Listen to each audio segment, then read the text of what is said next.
अगले मुकर्रर के तौर पर मैं गुजारिश करता हूं जनाब तनवीर मिर्ज़ा साहब, इंजीनियर हैं और अध्यक्ष हैं यशोधरा संस्था,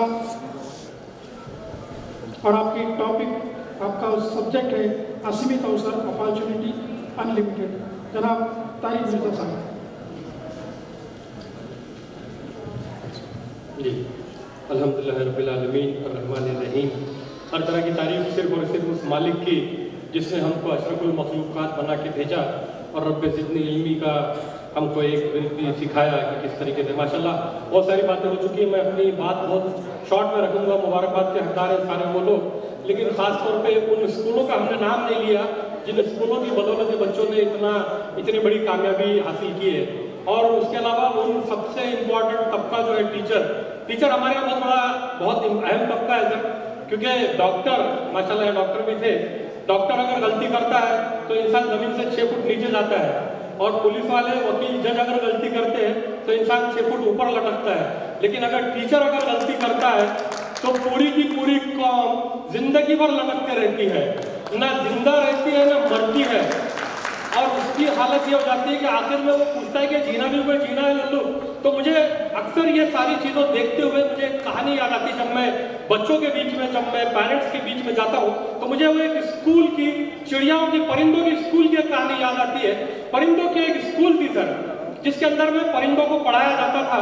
और लेकिन उस स्कूल के, हमारी स्कूल की तरह रूल थे, नियम थे, अपने कानून थे। उनके अंदर में 3 चीजें सिर्फ सिखाई जाती थी। सबसे पहले उस स्कूल में चिड़िया आई, चिड़िया दाखिले के लिए जैसे आई उसको कहा गया कि तुमको सिर्फ 3 चीजें करना है, उड़ना है, भागना है और तैरना है।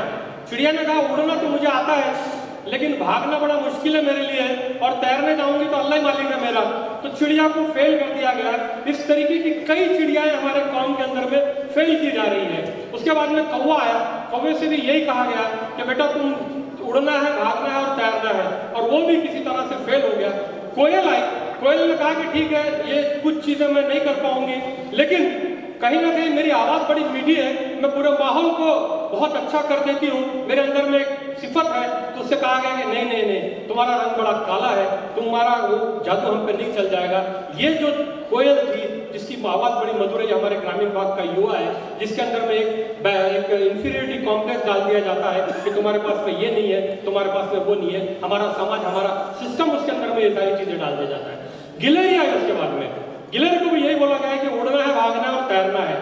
गिलहरी ने कहा मैं भाग तो बड़ा अच्छा लेती हूँ, चढ़ जाती हूँ, दौड़ना भी आ जाता है, उड़ना तैरना नहीं आएगा। उड़ना एक काम करते हैं गुरुजी, मैं पेड़ पे चढ़ जाती हूँ ऊपर और वहां से जंप मारती हूँ, आप ऊपर से नीचे आते हैं तो उड़ना कंसीडर कर लो। उससे कहा गया कि नहीं नहीं नहीं नहीं, यूनिवर्सिटी के इसी अधिनियम के तहत, एमपी बोर्ड के इसी लॉ के तहत नीचे से ऊपर जाने को उड़ना कहा जाता है, ऊपर से नीचे आने को उड़ना नहीं कहा जाता है। वो गिलहरी भी बेचारी जिंदगी की दौड़ में फेल हो गई। एक तोता आया, तोता से कहा गया कि उड़ना है, भागना है, तैरना है। तोते ने कहा यार ये सब पता नहीं मुझे कोई फिक्स काम बता दो, मैं उसको लेके पकड़ के चलता रहूंगा। वो आगे चल के हमारा कहीं ना कहीं किसी विभाग में ऑफिसर बन जाता है, अधिकारी बन जाता है। हालांकि हमारे सारे विभाग ऐसे नहीं होते, सारे अधिकारी ऐसे नहीं होते, लेकिन ज़्यादातर हमारे सरकारी या निम्न सरकारी या कॉर्पोरेट में ये होता है कि मैं देखता हूँ, करके देखता हूँ, पूछ के देखता हूँ, और जिंदगी भर अपनी सीट को पकड़े रहते हैं। उसके बाद में आखिर में उस स्कूल में एक बाघ आया, एक शाहीन आया, जिसे अल्लामा इकबाल ने शाहीन कहा। उसके भी सामने यही कंडीशन रखी गई कि उड़ना है, तैरना है और भागना है। उसने कहा ठीक है, तीनों भी काम कर लूंगा, कौन सी बड़ी बात है। इससे भी अगर कोई बड़ी बात हो, इससे भी कोई ऊंचा काम हो तो बताओ। तो बड़े भौचक्के हो गए लोग कि यार इतना एतमाद, इतना कॉन्फिडेंस, इतनी खुद एतमादी कहाँ से आई तुम्हारे अंदर, ये सिफत कहाँ से लाई। यहाँ तो पूरी जिंदगी बच्चे कैरिकुलम करते करते, पढ़ाई करते करते पूरा तबाह हो जाते हैं, थक जाते हैं और जिंदगी की लड़ाई फेल हो जाते हैं। तो उसने कहा ये जो कॉन्फिडेंस है, ये जो एतमाद है, ये मुझे मेरे घर से मिला, मेरे माँ बाप से मिला, मेरे माहौल से मिला। कहा बताओ कैसे मिला, कुछ डिटेल तो एक्सप्लेन करो। तो उसने कहा कि जिस दिन मैं पैदा हुआ, जिस दिन मैं पहली बार मेरी नज़र मेरी माँ की नज़र से मिली, मेरी माँ ने मुझे गोद में उठाया, अपने पंखों में लिया और वो ऊपर ऊपर ऊपर ऊपर उड़ने लगी। वो उड़ती गई उड़ती गई उड़ती गई। छिंदवाड़ा शहर बहुत छोटा नजर आ रहा था, ये गुलमोहर गार्डन तो बिल्कुल कम नजर आ रहा था, बसंत तो बिल्कुल दिखाई नहीं दे रहा था। 3000 फुट, 4000 फुट, 5000 फुट। मैं चिल्लाता रहा अम्मी तुम क्या कर रही हो, अरे ये कहाँ लेके जा रही हो, अरे मैं गिर जाऊंगा, अरे हम दोनों भी मर जाएंगे, अरे अब क्या करने जा रही हो, जैसे मैं ऊपर पहुंचा 5000 फुट की ऊंचाई से, मेरी माँ ने पंख खोल दिए और मुझे छोड़ दिया। मैं नीचे गिरने लगा, मैं तेजी से नीचे गिरने लगा, मैं चिल्लाता रहा, अम्मी ये क्या कर रही हो, मैं गिर जाऊंगा, मैं मर जाऊंगा। मेरी माँ मेरे पीछे थी, वो उसका ध्यान मेरे ऊपर था, मेरा जिस्म पे उसकी निगाह थी। मैं नीचे की तरफ आता रहा था, नजदीक आता जा रहा था। छिंदवाड़ा शहर के मैं करीब पहुंच गया था, गुलमोहर गार्डन के ऊपर मैं आने वाला था। जैसे ही मैं गुलमोहर गार्डन की छत के ऊपर टकराने वाला था, मेरे पंख खुल गए और मैंने चीख कर कहा, अम्मी मैंने उड़ना सीख लिया। तो ये जो माहौल है, हमारा जो एजुकेशन सिस्टम है, हमारा जो टोटल इको सिस्टम है, हमारा जो पूरा का पूरा माहौल है, ये हमको उड़ना तो सिखा रहा है, भागना नहीं सिखा रहा है। जिसको भागना सिखा रहा है उसको तैरना नहीं सिखा रहा है, जिसको तैरना सिखा रहा है उसको बाकी की चीजें नहीं सिखा रहा है। और इन्हीं बातों के तहत कहीं ना कहीं हम जाके जिंदगी के मामले में फेल होते जा रहे हैं। बहुत वक्त हो चुका है, मैं बहुत ज्यादा डिटेल में नहीं जाऊंगा, लेकिन मुझे जिम्मेदारी दी गई थी कि राहें और भी है। तो मैं एक बात बता दूं कि दुनिया का सिनेरियो बहुत तेजी से चेंज हो रहा है, और हम जिसको आज बहुत ज्यादा एक्स्ट्रा ऑर्डिनरी स्टूडेंट समझते हैं, जिनको हम एवरेज स्टूडेंट समझते हैं, जिनको हम पुअर स्टूडेंट समझते हैं, उनको हम मार के बिना पर समझते हैं। और बेशक ये कुछ हद तक बहुत सही भी होता है, मुबारकबाद के हकदार है, इनकी मेहनत जाया नहीं गई जिन्होंने बहुत अच्छे मार्क लाए। लेकिन अब ये दुनिया का सिस्टम इस तरीके से बदल चुका है कि जिनके पास में लोगों के प्रॉब्लम को देखते हुए सोल्यूशन अगर जो क्रिएट कर सकते हैं, वो ज्यादा स्मार्ट है।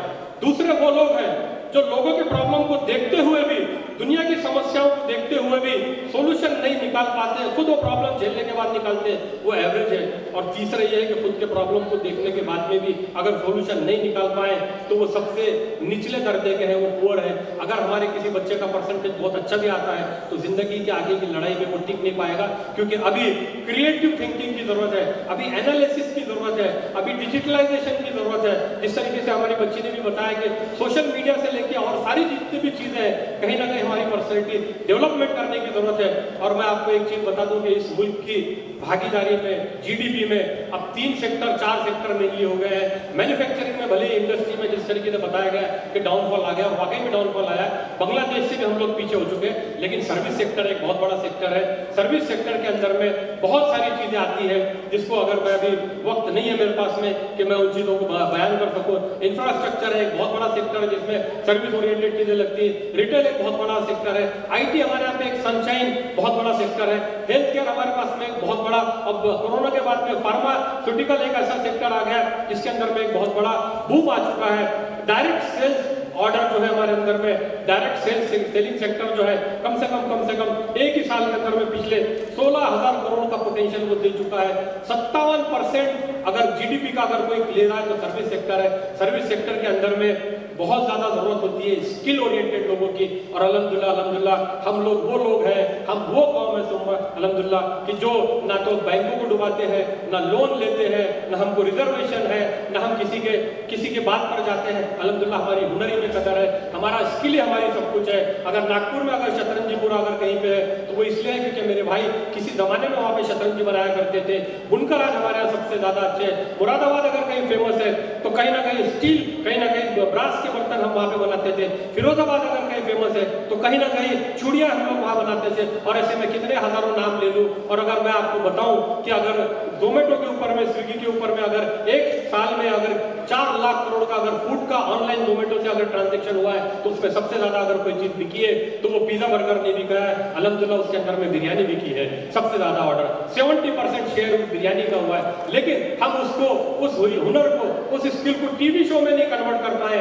हम शेफ नहीं है, हम भटियारे के भटियारे रह चुके हैं, हम अपनी चीजों को अपग्रेड नहीं करना चाहते हैं। उसके बाद में एक इमर्जिंग फैक्टर सबसे जो बड़ा आके इस 2 साल के अंदर में जो सबसे ज्यादा बड़ा है वो है स्टार्टअप का कल्चर। छोटे छोटे बच्चे, 15 साल के बच्चे, 20 साल के बच्चे, 25 साल के नौजवान अलग अलग फील्ड में, समाज के अंदर में बहुत सारे मसले मसाइल हैं।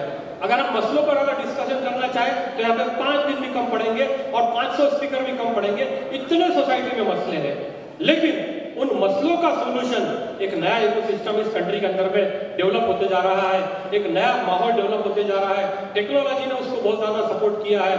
IIM से लेके IIT से लेके कई सारी बड़ी बड़ी ऑर्गेनाइजेशन उसको सपोर्ट कर रही है। गवर्नमेंट की पॉलिसी सपोर्ट कर रही है कि कुछ लोग लोगों की समस्याओं को समझाने का, लोगों के जिंदगी के मसले मसाइल को सुलझाने की जिम्मेदारी लेते हैं, एक स्टार्टअप बनाते हैं, वो सर्विस प्रोवाइड कर देते हैं, वो एक सोल्यूशन दे देते हैं।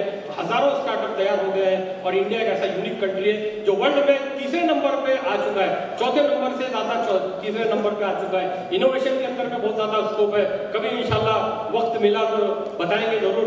लोगों के प्रॉब्लम सॉल्व करने की हमको जिम्मेदारी दी गई है। कुंतुम खैरुन्नास हमको जो बताया गया है वही काम है इंशाल्लाह। बस इस उम्मीद के साथ में कि हम कुछ चीजों से बचें, और सोशल मीडिया की भी बात हुई, डिस्टर्बेंस की बात हुई, डिस्ट्रैक्शन की बात हुई, लेकिन खास तौर पे हमारी जो नौजवान जो पीढ़ी है उनको अफेयर से और उम्र के उन तकाजों से बहुत ज्यादा बचना जरूरी है। सर, सोमवार को हम मिले और मंगलवार को नैन, और बुध को मेरी नींद गई, जुमेरात को चैन, शुक्र शनि कटे मुश्किल से, आज है एतवार, और 7 दिनों में हो गया जैसे 7 जन्म का प्यार। माँ बाप सब दुश्मन हो गए, समाज पूरा दुश्मन हो गया। कहाँ जा रहा है हमारी कौम? इसको रोकना हमको कहीं ना कहीं पड़ेगा, इनके ऊपर में हमको अंकुश लगाना पड़ेगा। बहुत ज्यादा वक्त ना लेते हुए, क्योंकि माशाल्लाह प्यारे खान साहब, मैंने कभी देखा नहीं कि वो इतने घंटे स्टेज पे बैठे रहे हों, और आप लोगों की मेहनत, माशाल्लाह आप लोगों की मोहब्बत, और जिंदगी में ट्रैक में ना पड़े, कंज्यूमरिज्म के जाल में ना पड़े। इसके बाद में जो बच्चे यहाँ से अभी आगे बढ़ेंगे वो कहीं ना कहीं IIT IIM की कोशिश करेंगे, वो कहीं ना कहीं नीट की कोशिश करेंगे। 2.5 लाख करोड़ की इंडस्ट्री आपके बिना पर चल रही है। कोचिंग बहुत ज्यादा जरूरी है, लेकिन सेल्फ इवोल्यूशन बहुत ज्यादा जरूरी है। जबरदस्ती का ऑप्टिमाइजेशन मत कीजिए, अपने आप से झूठ मत बोलिए। माँ बाप के कहने पे, चचा के कहने पे, भाई बहन के कहने पे नीट GEE जैसी चीजें मत दीजिए बराए करम। अपना खुद का मुहासिबा कीजिए, सच बताइए, माँ बाप को बताइए कि नहीं मैं ये कोर्स नहीं कर पाऊंगा। आपने पैदा होते बराबर तय कर दिया था कि मैं इसे डॉक्टर बनाऊंगा या बनाऊंगी, ये बात बिल्कुल सही है। माँ बापों के एहसान हम कभी नहीं भूल सकते, और माँ के एहसान तो बिल्कुल नहीं भूल सकते। एक बार इन माओं के लिए जोरदार तालियां बजा दीजिए। तो 11 बजे से यहाँ बैठी हुई है, यहाँ पे हर चीज का पैसा है। ये जो फोल्डर मुझे दिया गया है इसकी भी कीमत है, वो जो पानी की बोतल यहाँ रखी गई इसकी भी कीमत है। लेकिन माँ और बाप का जो यहाँ पे जो प्यार है, जो कुर्बानियां है, वो अनमोल है। बेचारी बैठी है, लेकिन कहीं ना कहीं उनकी जिद होती है कि बच्चा डॉक्टर बन जाए, इंजीनियर बन जाए, और उसके लिए हम दोबारा जाते हैं उस 2.5 लाख करोड़ के ट्रैक के अंदर में। सब बच्चे नहीं बन सकते। 18 लाख बच्चों ने इस बार नीट दिया था, 70,000 टोटल सीट है। 11-11.5 लाख बच्चों ने JEE दिया था, मुश्किल से 40,000 सीट भी नहीं है। तो हमको इवेल्युएट करके जाना चाहिए। बाकी 1756 सेक्टर है। एग्रीकल्चर एक बहुत बड़ा सेक्टर है, यहीं पे रायसोनी यूनिवर्सिटी है। 350 हेक्टर का एक बहुत बड़ा स्टेट टू आर्ट पूरा का पूरा कॉन्सेप्ट है, जो आपको रोजगार देता है। वेटरनरी है, फार्मेसी है, कॉमर्स है, लॉ है, और बहुत सारी चीजें हैं। इंशाल्लाह कभी वक्त मिला तो उस पर डिस्कशन करेंगे। और ये सारी चीजें कहीं ना कहीं सोसाइटी को ध्यान में रख के कीजिए। इस दुनिया में जो रहना है वो रिहाइश हमको मिली है, रिहाइश बहुत ज्यादा जरूरी है। घर मकान थोड़ी बेसिक चीजें बहुत ज्यादा जरूरी है, लेकिन रिहाइश के साथ में आसानियां भी जरूरी है। वो आसाइश होती है, लेकिन हम आसाइश के बाद में ज़ेबाइश में पड़ जाते हैं। ज़ेबाइश भी कुछ हद तक के ठीक है, लेकिन हम नुमाइश में पड़ जाते हैं। नुमाइश में अगर पड़ोगे तो फिर आजमाइश होगी और फिर पकड़ होगी और हम बच नहीं पाएंगे। अल्लाह ताला बोलने से ज्यादा काम करने की तौफीक अता फरमाए। जज़ाकल्लाह। आखिरी में एक लाइन बोल के इन जो हमारे माशाल्लाह युवा परिवर्तन है इनके लिए कि ये बहुत बड़ा काम है। इस तरीके के इन इलाकों में खासतौर पे बेदारी, इन इलाकों में डार्कनेस को दूर करना, इन इलाकों में एक उजाले की किरण लाना। जो हमारे सरहद पे जो फौजी हैं उनका तो हम बराबरी नहीं कर सकते, वो तो माशाल्लाह चमड़ी भी अगर हम निकाल दें अपनी तो नहीं कर सकते, लेकिन ये हिंदुस्तान के अंदर मुल्क की सरहद के अंदर में जो काम कर रहे हैं बहुत बड़ा काम है। तो इनके लिए 2 लाइन बोलता हूँ कि जो सरहद पे तो जा ना सके और अपना फर्ज निभाते हैं और अंधकार नामक शत्रु से भारत देश बचाते हैं। 2 पल वतन के इनके नाम करता हूँ और इस तरीके की जो जागृति करते हैं मैं उन्हें सलाम करता हूँ, मैं उन्हें सलाम करता हूँ। जज़ाकल्लाह।